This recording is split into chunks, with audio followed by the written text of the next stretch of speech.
Puerta a la cuarta dimensión y otros cuentos de mente. El código Calloway, por O. Henry. El Enterprise de Nueva York envió a H. B. Calloway como corresponsal al teatro de operaciones de la guerra ruso-japonesa.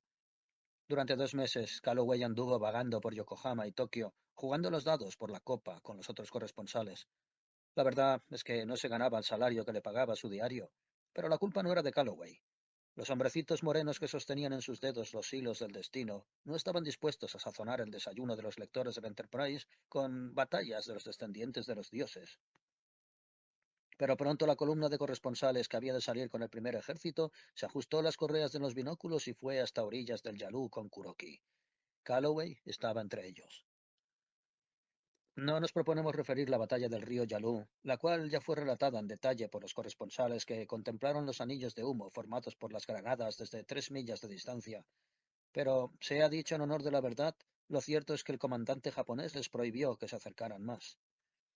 Calloway realizó su hazaña antes de la batalla, y ella consistió en ofrecer al Enterprise la noticia más sensacional de la guerra. Su diario publicó en forma exclusiva y con lujo de detalles la noticia del ataque a las líneas del general ruso Zasulich, el mismo día en que tuvo lugar.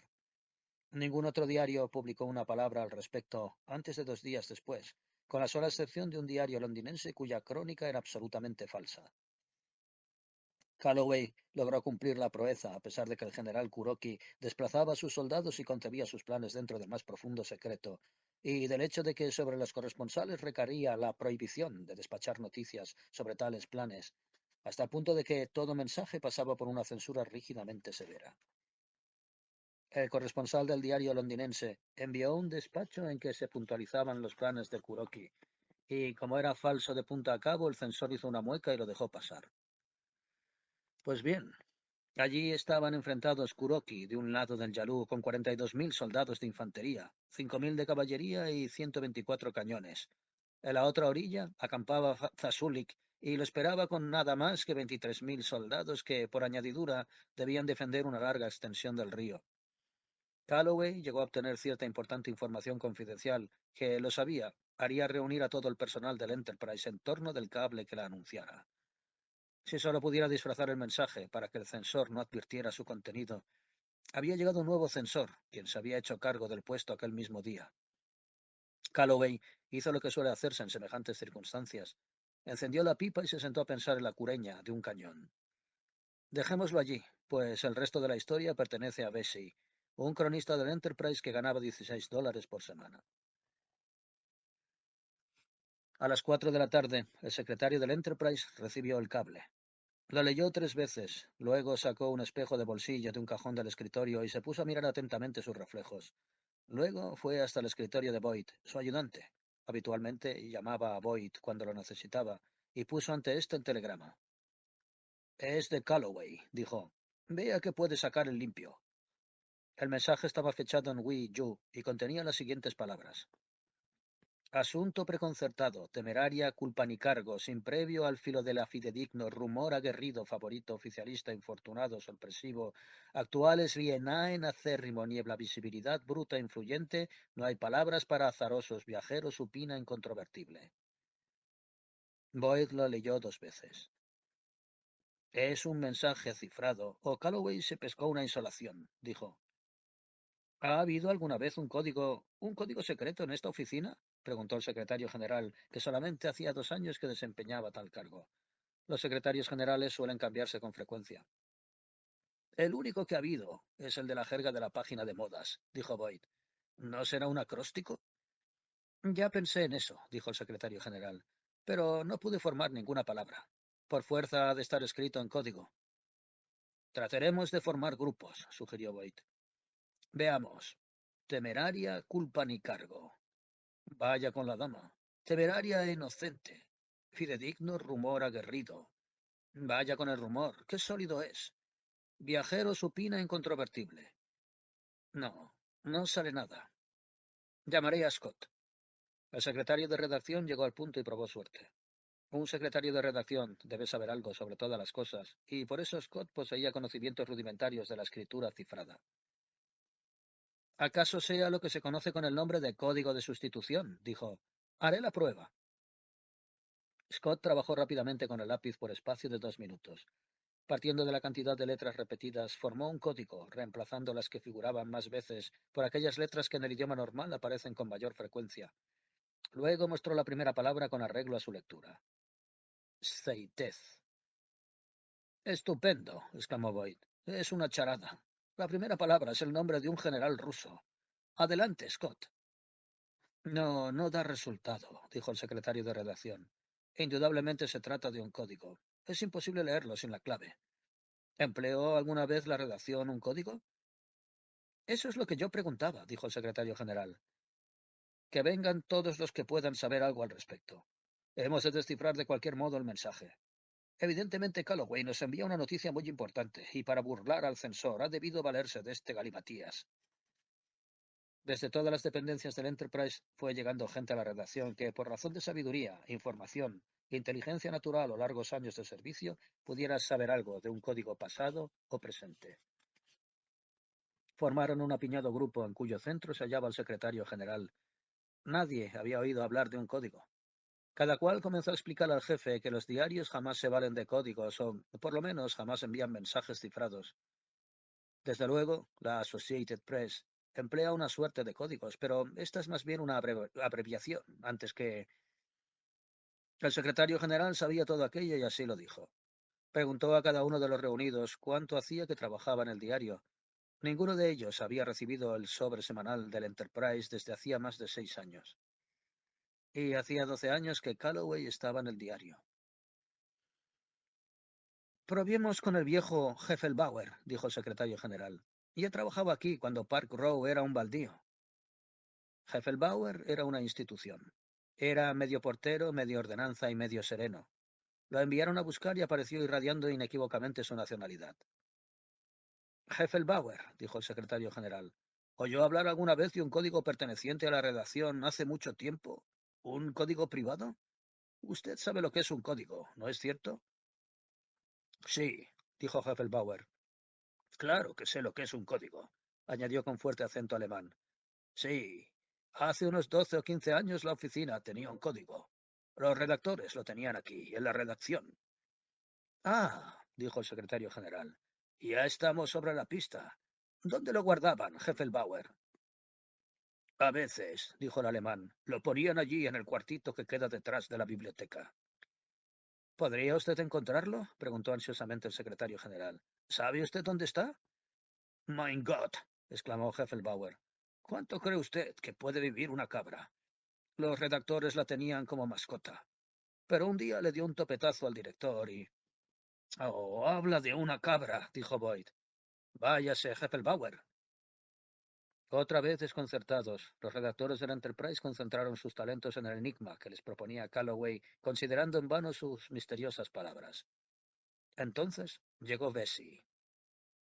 Bessie era el cronista más joven. Era una especie de pigmeo, pero su resplandeciente traje de tela escocesa le confería una atildada presencia y lo ponía siempre en primer plano. Colocaba el sombrero de tal modo que la gente lo seguía para verlo cuando se lo quitaba. Convencida de que debía colgar de un taco oculto entre el abundante pelo de la nuca, jamás se desprendía de un bastón inmenso, nudoso de dura madera, con un casquillo plateado en el puño curvado. Bessie escribía siempre sus propios artículos, excepto los de mucha importancia, de los que se encargaba un redactor.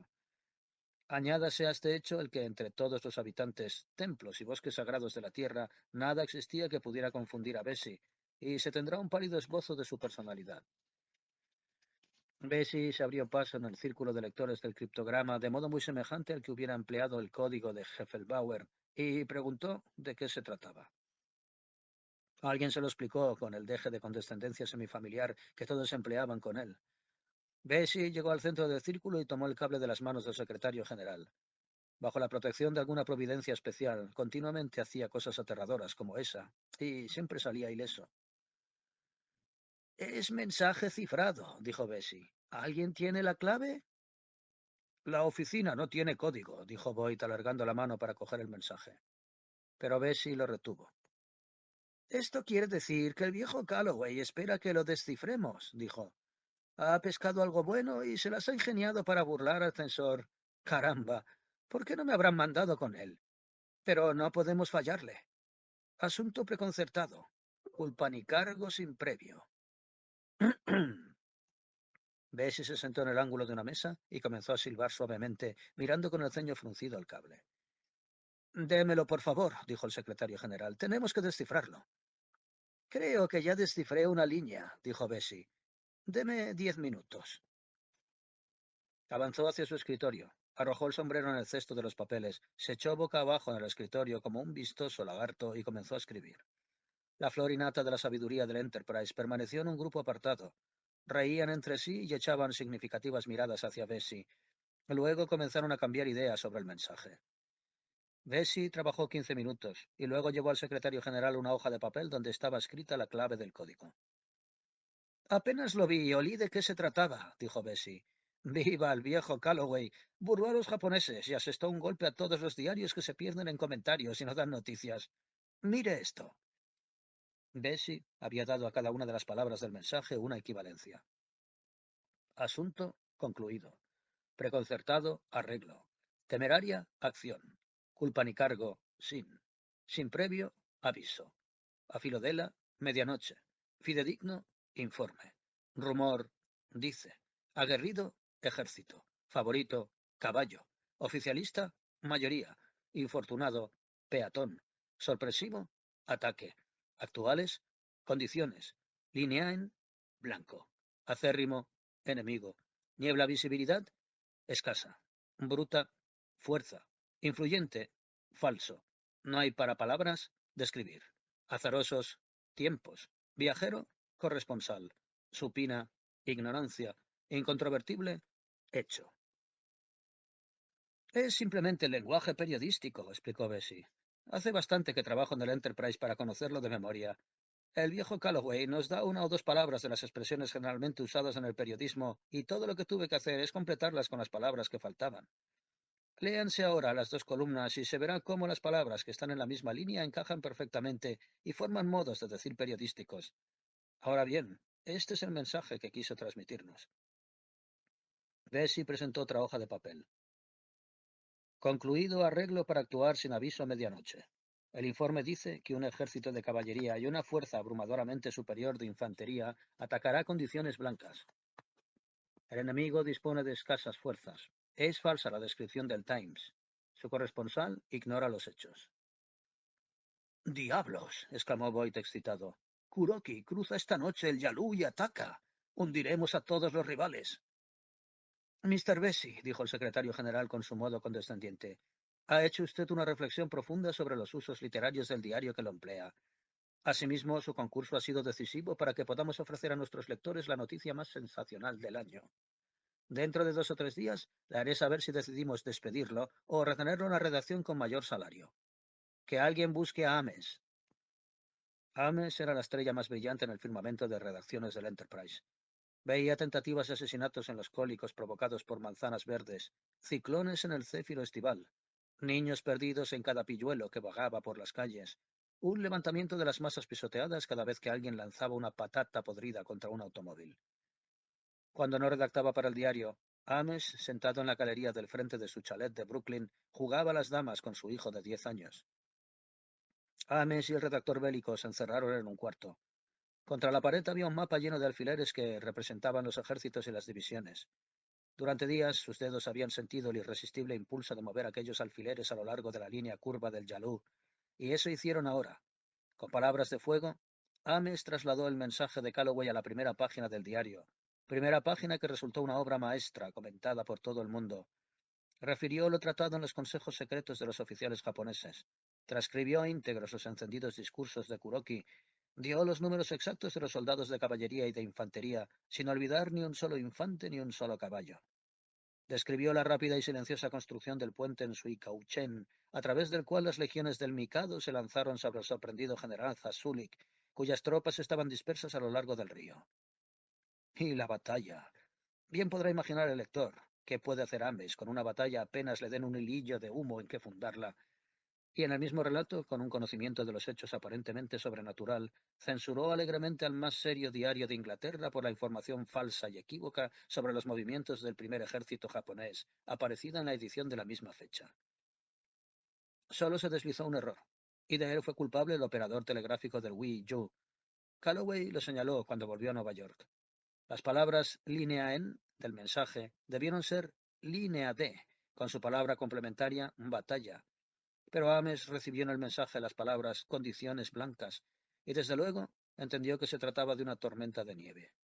Su descripción de la lucha librada por el ejército japonés en medio de la tormenta de nieve, cegado por los densos y remolineantes copos, fue espeluznantemente vívida. Los dibujantes realizaron algunas ilustraciones eficaces, cuadros notables en que se veía la artillería arrastrando los cañones por el hielo, pero, como el ataque tuvo lugar el 1 de mayo, las condiciones blancas no dejaron de provocar sonrisas divertidas. De todos modos, el éxito del Enterprise fue rotundo. Fue algo estupendo. Y Calloway estuvo estupendo cuando le hizo creer al nuevo censor que aquella retahíla de palabras solo expresaba una queja por la falta de noticias y una petición de nuevos envíos de dinero. Bessie también estuvo estupendo. Pero las más estupendas son las palabras, así como estupendo es el modo en que trataban amistad unas con otras, y a menudo se enlazan de tal suerte que ni siquiera las noticias necrológicas las separan. A los 2 días de la publicación del ataque, el secretario de redacción se detuvo ante el escritorio de Bessie, donde el cronista escribía la historia de un hombre que se había quebrado una pierna al caer en una carbonera. Ames no había logrado hallar en el hecho un motivo de crimen. El viejo le aumentó el salario a $20 por semana, dijo Scott. Muy bien, dijo Bessie. Algo es algo. Dígame, Mr. Scott, ¿qué expresión le gusta más? ¿Estamos en condiciones de afirmar sin temor a equivocarnos o, en general, puede aseverarse con certeza?